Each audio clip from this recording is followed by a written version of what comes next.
अमेरिकी संविधान में शक्ति पृथक्करण के साथ ही अवरोध एवं संतुलन सिद्धांत के पर्याप्त उदाहरण हैं। कहना चाहिए कि शक्ति पृथक्करण के साथ ही सोच समझकर अवरोध एवं संतुलन सिद्धांत को भी लागू किया गया है।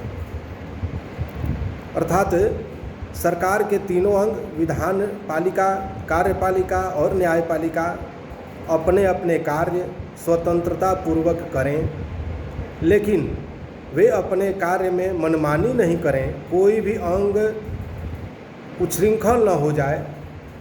इस व्यवस्था को इसे सुनिश्चित करने के लिए वहाँ अवरोध एवं संतुलन को स्वीकार किया गया है। अवरोध एवं संतुलन का अर्थ हुआ कि विधान पालिका के ऊपर कार्यपालिका और न्यायपालिका का नियंत्रण लगे, कार्यपालिका के ऊपर विधान पालिका एवं न्यायपालिका का नियंत्रण हो तथा न्यायपालिका के ऊपर सरकार के अन्य जो दो अंग हैं कार्यपालिका और विधान पालिका, उनका नियंत्रण स्थापित किया जाए। और इसी व्यवस्था के अंतर्गत अमेरिका में इस अवरोध एवं संतुलन को लागू किया गया है। उदाहरण के लिए पहली बात लें, कार्यपालिका पर नियंत्रण। कार्यपालिका पर नियंत्रण विधान पालिका का और न्यायपालिका का स्थापित किया गया है।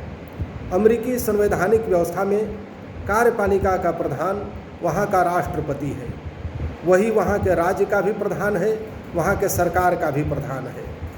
अर्थात वही राज्य भी करता है, राज भी वही करता है, शासन भी वही करता है अमेरिका में, क्योंकि वहाँ संसदीय शासन प्रणाली नहीं है, वहाँ राष्ट्रपतीय शासन प्रणाली है या अध्यक्षीय शासन प्रणाली है। इसलिए अमेरिका के राष्ट्रपति को बहुत ज़्यादा शक्तियाँ दी गई हैं, वह कार्यपालिका का प्रधान है। लेकिन कार्यपालिका के प्रधान राष्ट्रपति के ऊपर भी कई तरह के नियंत्रण लगाए गए हैं। वहाँ की विधान पालिका अर्थात कांग्रेस को अधिकार दिया गया है कि अमेरिकी राष्ट्रपति के ऊपर महाभियोग की कार्रवाई करे। संविधान के अनुरूप अगर आचरण नहीं है कार्यपालिका के प्रधान का, तो उसके खिलाफ महाभियोग चलाने की कार्रवाई, वहाँ की कार्यपालिका के खिलाफ महाभियोग चलाने की कार्रवाई विधान पालिका करती है। अर्थात अमेरिका की कांग्रेस को अधिकार है कि अमेरिका का राष्ट्रपति के खिलाफ महाभियोग की कार्रवाई करे। इसी प्रकार जितनी भी महत्वपूर्ण नियुक्तियां की जाती हैं अमेरिका के राष्ट्रपति द्वारा, उन महत्वपूर्ण नियुक्तियों को स्वीकृति देने का अधिकार वहाँ की सीनेट को प्रदान किया गया है। और सीनेट अमेरिकी कांग्रेस का ही एक सदन है। सीनेट की मंजूरी नहीं मिले तो अमेरिका के राष्ट्रपति द्वारा की गई कोई भी महत्वपूर्ण नियुक्ति प्रभावी नहीं हो सकती।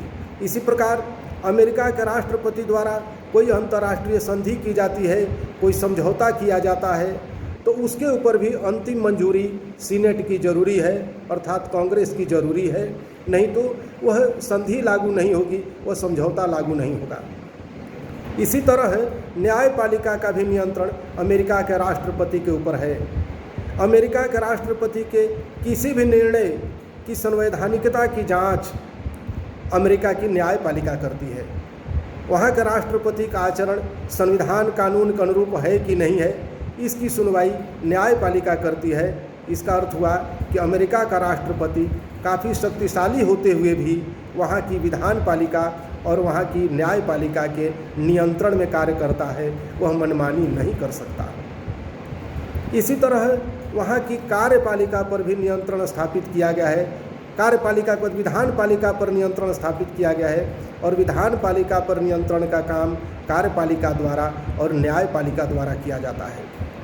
विधान पालिका का कार्य है विधेयक पारित करना, बजट बनाना, संविधान में संशोधन करना, तो ये सारे काम विधानमंडल को सौंपे गए हैं।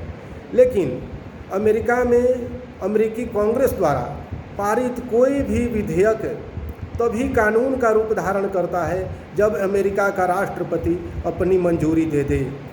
अमेरिकी कांग्रेस के दोनों सदन यदि कोई विधेयक पारित कर भी लें और अमेरिका का राष्ट्रपति उस पर अपनी सहमति प्रकट नहीं करे, तो वह विधेयक निरर्थक हो जाएगा, वह कानून नहीं बन सकता। तो इसका अर्थ यह हुआ कि अमेरिका की कांग्रेस को कानून बनाने का अधिकार दिया गया है, लेकिन उस पर कार्यपालिका का अर्थात राष्ट्रपति का पर्याप्त नियंत्रण है। विधान पालिका मनमाने ढंग से कानून नहीं बना सकती।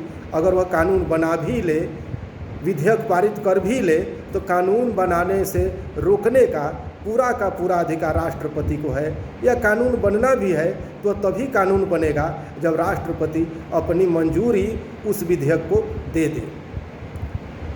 इतना ही नहीं, विधानमंडल द्वारा पारित अगर कोई विधेयक है और उस पर राष्ट्रपति मंजूरी दे भी दे, तब भी उस पर न्यायपालिका अपना नियंत्रण रख सकती है, क्योंकि कार्यपालिका और विधानपालिका के कार्यकलापों पर नियंत्रण करने का, उनकी संवैधानिकता की जांच करने का पूरा अधिकार अमेरिका की न्यायपालिका को दिया गया है। तो विधानमंडल अर्थात अमेरिकी कांग्रेस अगर कोई कानून बना भी ले, राष्ट्रपति से मिलकर कानून बना ले, तब भी उस कानून को लागू होने से न्यायपालिका रोक सकती है, उसे असंवैधानिक घोषित कर सकती है। तो इतना बड़ा यह उदाहरण है कि विधानमंडल पर कार्यपालिका और न्यायपालिका का अमेरिका में कैसे प्रभावी नियंत्रण की व्यवस्था की गई है। तीसरी बात, न्यायपालिका पर नियंत्रण की। न्यायपालिका पर नियंत्रण का अधिकार वहाँ की कार्यपालिका को दिया गया है और अमेरिका की न्यायपालिका को दिया गया है। न्यायपालिका का काम है न्याय करना, कानून नियम के संवैधानिकता की जांच करना, और भी जो भी उसके कार्य हैं, स्वतंत्रता पूर्वक संविधान के अनुरूप आचरण करना, ये सारे कार्य न्यायपालिका के हैं। लेकिन न्यायपालिका के ऊपर भी सरकार के अन्य दोनों अंगों का पर्याप्त नियंत्रण स्थापित किया गया है। न्यायपालिका अगर कोई निर्णय ले भी ले, तो उस निर्णय से भी उलट वो चाहे तो अमेरिका की कांग्रेस राष्ट्रपति की मदद से संविधान में संशोधन कर सकती है, किसी कानून को ही रद्द कर सकती है, स्थगित कर सकती है, या उसमें फेरबदल कर सकती है। तो कानून में फेरबदल करने का अधिकार चूंकि न्यायपालिका के पास नहीं है, वह विधानमंडल के पास है, इसलिए अमेरिका का विधानमंडल न्यायपालिका के ऊपर ज़्यादा प्रभावी है। न्यायपालिका में जो जज नियुक्त होते हैं, न्यायाधीश नियुक्त किए जाते हैं, तो नियुक्ति करने का अधिकार अमेरिका के राष्ट्रपति को है। अमेरिकी न्यायपालिका में न्यायाधीश अमेरिकी राष्ट्रपति द्वारा नियुक्त किए जाते हैं, और वे नियुक्तियां प्रभावी तब होती हैं जब अमेरिका की कांग्रेस अपनी मंजूरी दे दे, अमेरिका की सीनेट अपनी मंजूरी दे दे। इस प्रकार राष्ट्रपति द्वारा नियुक्त किए जाने पर भी कोई न्यायाधीश तभी अपने पद पर प्रभावी रूप से कार्य कर सकता है जब न्यायपालिका के इस कार्य में सीनेट का, अमेरिका की कांग्रेस का सहयोग प्राप्त हो जाए। न्यायपालिका में अगर सेवा शर्तें हैं न्यायाधीशों की, तो उनमें किसी प्रकार के फेरबदल का अधिकार भी वहाँ की कांग्रेस को प्राप्त है, राष्ट्रपति को प्राप्त है। और सबसे बढ़कर अगर न्यायपालिका में किसी न्यायाधीश का आचरण संविधान सम्मत नहीं है, तो उसके विरुद्ध महाभियोग की कार्रवाई की जाती है, और महाभियोग चलाने का अधिकार अमेरिकी कांग्रेस को दिया गया है। और अमेरिकी कांग्रेस द्वारा जब प्रस्ताव पारित हो तो राष्ट्रपति द्वारा उसे स्वीकृति दी जाती है। अर्थात अमेरिका की कांग्रेस और अमेरिका के राष्ट्रपति के नियंत्रण में रहकर व्यवहार में अमेरिका की न्यायपालिका को कार्य करना पड़ता है। लेकिन विशेष परिस्थिति में सामान्यतः तो न्यायपालिका इन दोनों अंगों के नियंत्रण से मुक्त होकर ही कार्य करती है, लेकिन साथ ही इन दोनों अंगों का न्यायपालिका के कार्यों पर नियंत्रण बरकरार भी रहता है, हर समय बरकरार रहता है। तो ये उदाहरण हो गए कि कार्यपालिका, विधानपालिका और न्यायपालिका का आपस में किस प्रकार नियंत्रण है, जबकि एक दूसरे से ये स्वतंत्र भी हैं। निष्कर्ष में कहा जा सकता है कि अवरोध एवं संतुलन का यह सिद्धांत अमेरिका में सफलतापूर्वक आज चल रहा है, और इसी की सफलता है कि वहाँ शक्ति पृथक्करण का सिद्धांत सफलतापूर्वक चल रहा है। अवरोध का मतलब हुआ सिर्फ संतुलन कायम करने के लिए, एक दूसरे अंगों के कार्य में प्रत्येक अंग कोई अवरोध उत्पन्न करे सिर्फ इसलिए कि कोई अंग मनमानी नहीं करे।